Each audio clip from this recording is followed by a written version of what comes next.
The Violent Rise and Brutal Fall of Queen Jezebel. Part 1. The Overture of Shadows. Welcome, seekers of ancient truths, to Bible by Candlelight. Tonight, the flickering flames cast long shadows, revealing the dust motes dancing in the air, much like the lingering questions surrounding one of the Bible's most infamous figures. Her name echoes through millennia, a byword for wickedness and defiance, Jezebel. But who was she, truly? Was she merely the caricature of evil history has painted, or a powerful queen caught in a maelstrom of conflicting faiths and political ambition?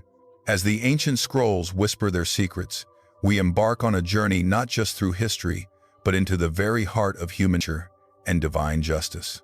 We promise to peel back the layers of legend, to confront the uncomfortable truths, and to understand the brutal trajectory of a woman whose story remains a potent warning, resonating with chilling relevance even today. Part 2. The Unveiling Journey, the historical and cultural crucible of Jezebel.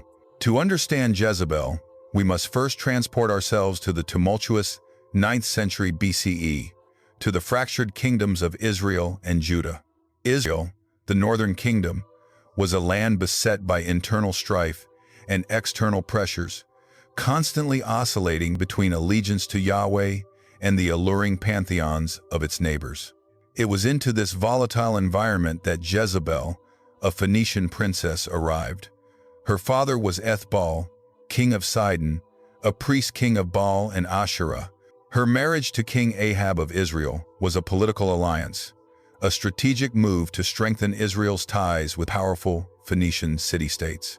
But this union, intended to bring stability, instead ignited a firestorm that engulfed the nation. Imagine the cultural clash. On one side, the monotheistic, covenant-based faith of Yahweh, still struggling to establish its sole authority among the Israelite tribes. On the other, the vibrant, often sensual, polytheistic worship of Baal and Asherah, gods associated with fertility, storms, and the natural cycles of life. Jezebel did not merely practice her ancestral faith in private. She actively propagated it, bringing hundreds of her own prophets and priests into Israel and establishing places of worship for Baal and Asherah, even within the capital city of Samaria. This was not a passive cultural exchange. It was a deliberate, aggressive religious revolution. Decoding the scripture. Echoes from ancient texts. The primary source for Jezebel's story is found in the books of 1 and 2 Kings. These narratives, penned by Deuteronomistic historians with a clear theological agenda, paint a stark picture of her influence. Consider 1 Kings 16:31. He not only considered it trivial to commit the sins of Jeroboam son of Nebat, but he also married Jezebel, daughter of Ethbaal, king of the Sidonians, and began to serve Baal and worship him.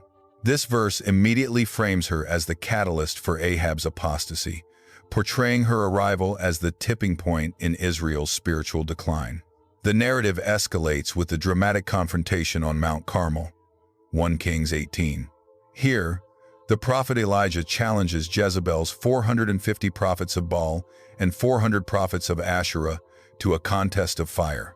The utter silence from Baal, juxtaposed with Yahweh's dramatic consumption of Elijah's sacrifice, serves as a powerful biblical indictment of the false gods, and, by extension, Jezebel's zealous promotion of them.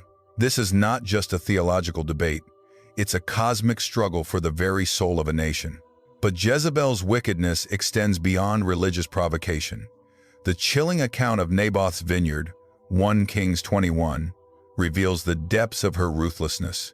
When Naboth refuses to sell his ancestral land to King Ahab, Jezebel orchestrates a scheme of false witnesses, condemning Naboth to death by stoning for blasphemy. Her chilling words, "Is this how you act as king over Israel? Get up and eat.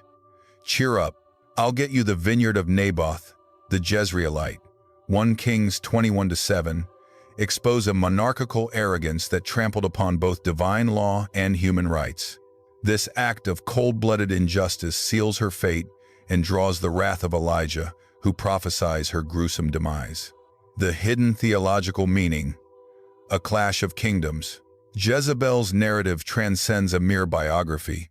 It is a profound theological statement. Her story is a vivid portrayal of the constant tension between covenant fidelity and syncretism, between the worship of the one true God and the seductive allure of idolatry.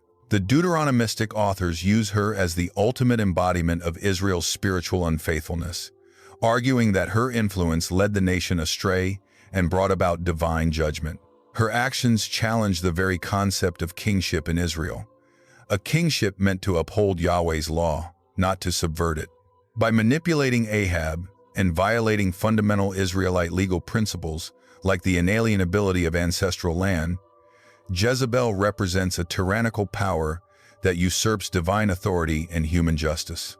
She becomes a symbol of absolute power, corrupting absolutely, a warning against the dangers of unchecked authority, particularly when divorced from moral and spiritual accountability. Furthermore, Jezebel embodies the spiritual battle between light and darkness, between the prophets of Yahweh and the prophets of Baal. Elijah's zealous opposition to her is not merely personal. It is a defense of Yahweh's unique sovereignty and the purity of Israelite faith. Her eventual brutal death, prophesied by Elijah and orchestrated by Jehu, is depicted as a divinely sanctioned act of purging, a necessary cleansing to restore Israel to its covenant obligations. Controversies and alternative perspectives. While the biblical account is unequivocal in its condemnation, some modern scholars offer nuanced interpretations, not to excuse Jezebel's actions, but to understand them within her own cultural framework. Was she simply a devout queen loyal to her ancestral gods, confronting a xenophobic prophetic movement that demonized foreign deities? From a Phoenician perspective, Baal worship was legitimate and integral to their identity. Jezebel might have seen herself as bringing religious sophistication and political stability rather than actively introducing wickedness. Her assertive personality, often labeled as manipulative and ruthless in the biblical narrative, could also be viewed as the strength of a powerful queen operating in a patriarchal society. She was not content to be a passive royal consort. She wielded genuine power, arguably more effectively than her husband, Ahab. In a world dominated by men, her defiance and active leadership might have been perceived as a threat by the male-dominated prophetic movement, leading to an exaggerated portrayal of her villainy.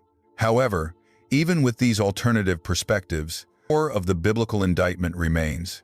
Jezebel's actions directly challenged the Mosaic covenant, promoted idolatry that led to spiritual and moral decay, and culminated in acts of gross injustice. The text presents her not just as a strong woman, but as a destructive force that actively sought to dismantle the foundations of Israelite faith and law. Part 3. The Enduring Echo. And so, we bring our candlelight journey to a close, reflecting on the figure of Jezebel. We have traced her violent rise from Phoenician princess to powerful queen, her zealous promotion of Baal worship, and her brutal exercise of power, culminating in the horrific injustice against Naboth.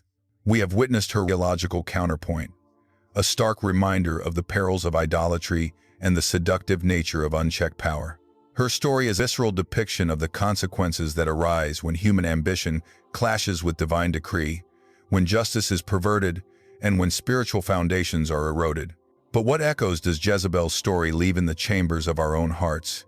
In the grand narrative of faith and humanity? Is it merely a cautionary tale of a wicked queen? Or does it speak to the insidious ways in which power, even today, can corrupt, and how ideological fervor can lead to oppression? Her fall, as brutal and absolute as it was, serves as a timeless reminder that all earthly kingdoms, all human schemes, ultimately stand accountable before a higher justice.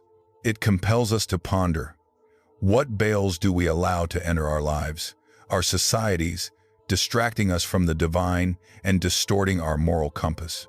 The flames may dwindle, but the questions ignited by Jezebel's legacy continue to burn brightly, urging us to remain vigilant, to seek truth, and to uphold justice in a world still grappling with shadows. The violent rise and brutal fall of Queen